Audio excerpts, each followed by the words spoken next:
times per week.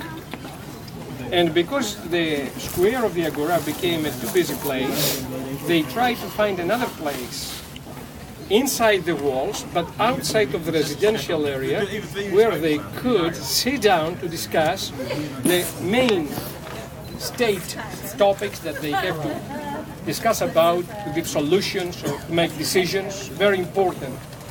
And the only available place was that rock, the rock of Pnyx. So they leveled the summit, they rearranged the summit up there, and since 500 BC, the meetings of the assembly were organized at the top of this rock. Now, because the meetings were regular and irregular, there were messengers in charge every time when was a meeting to come out in the residential area and to call out the citizens for the meetings at the top of the rock. This is why the meetings of the Athenian citizens, the body, the assembly, at the top of the rock, that's right, yeah, was called since then the meetings of the called out ones.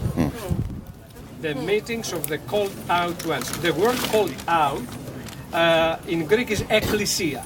Ek means out, klesia is to be called out. So the body of the citizens was called out to the top of the rock. When Jesus, for first time, gave a name to the body of his own believers, he called them ekklesia. In English, church. And its meaning is called out from this world. And he used the illustration of the rock. And he said, I'm going to build my ecclesia, my church, on this rock. And change the name of Simon to Peter. With other words, not like the ancient Athenians who built their own ecclesia, their own church, on a natural rock. So we have the illustration here, the illustration of ecclesia.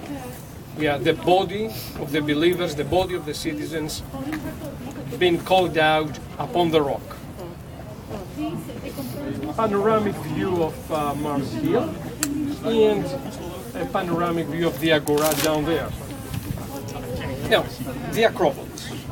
We are in front of the main gates of the Acropolis, called Propylea. The Acropolis of Athens, according to statistics, the last 30 years receives approximately 6,000 people every day, and is considered to be one of the most recognizable monuments of the world. And my question is, why?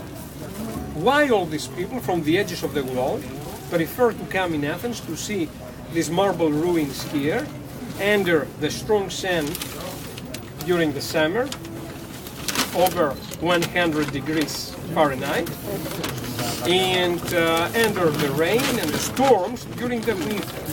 That brings them here. What do you think?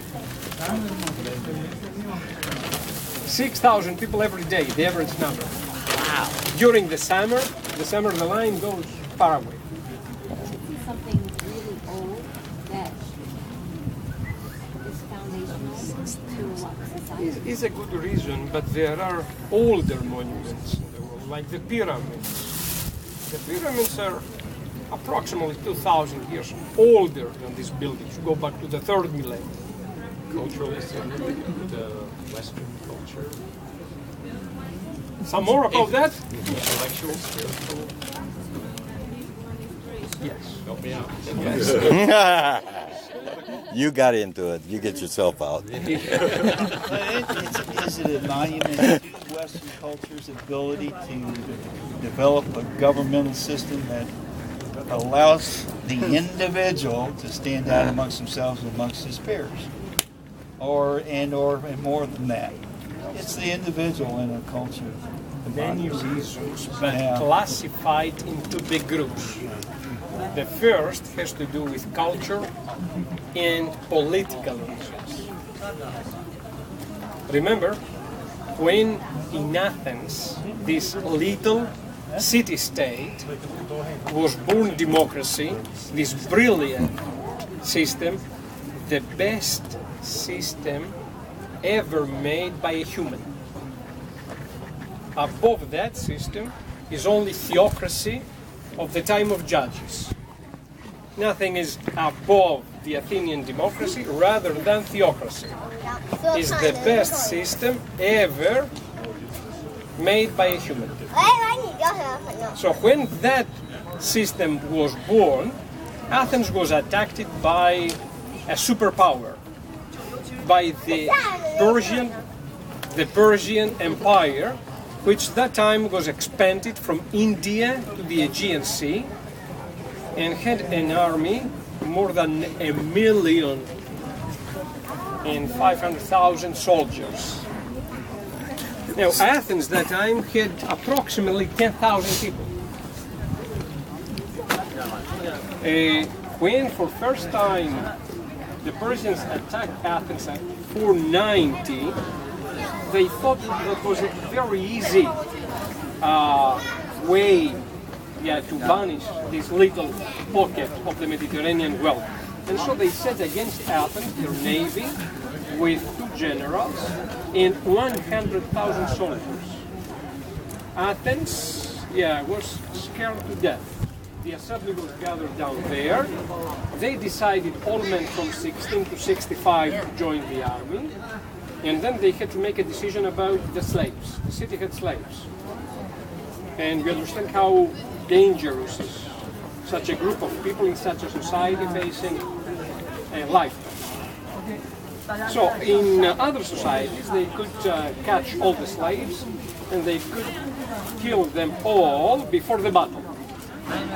Athenians did something else. They gathered them all down there and they decided to set them all free, giving to them equal rights with themselves, with one condition. The ones who could fight on their side. And all the men, the citizens and the new citizens, the former slaves, formed an army of 10,000 and they went down to the beach of Marathon, 42 kilometers from here, where the Persians were expected to land. They went there, not expecting any victory, they went there to die. They went there to die with honor, defending their place. But the end of the battle had the opposite results. The Persians were blocked in a marsh of the area, and by the end of the day, more than 6,000 Persians were vanished in the march, and from the Athenian side, only 192 people were killed. That made a soldier, after the battle, dressed in full armor, run from there to here to announce the good news of victory. And he's the first and the only one ancient marathon runner. The Persians were pushed back, but only for 10 years. 10 years later, 480, a biblical figure, the king Ahasuerus. Do you know this king? Ahasuerus? Ahasuerus? Yes. Ahasuerus. Yeah, is the king Xerxes. Is the king Xerxes, the husband of the queen Esther. This man was the son of Darius, and he decided to fulfill the desire of his father to banish Athens and to expand the empire even west to Europe. So he decided to come against them with all his army, and he came out of Asia. He crossed the Dardanelles with 1,700,000 soldiers, escorted by 1,400 ships. No resistance. The city of Athens was evacuated. Xerxes entered the city and he leveled the city completely, including the Acropolis. When everything seemed to be over for Athens, the Persian navy, which had the responsibility of the food supplies, made the terrible mistake. You see these mountains down there, on the other side of the residential area? This is an island. It's the island of Salamis, but it's very close to the mainland and forms straits, narrow passways. They entered there, thinking that they could go to Corinth sooner than making the round here. There, they were blocked. They were blocked by the Greek Navy, 120 ships, 85 of them Athenian ships. They were panicked, and more from the panic, less from any attack. They crashed on their own ships, they destroyed their own navy, leaving the army without. So the army, and Xerxes had to go back. That brought the Athenians against the Milesians, which was totally. Nobody expected Athens to succeed. The very moment when democracy was born here, Athens was attacked by the Persians. And that attack was like the attack of an elephant against a ant. And surprisingly, the ant defeated the elephant. Now, remember another attack.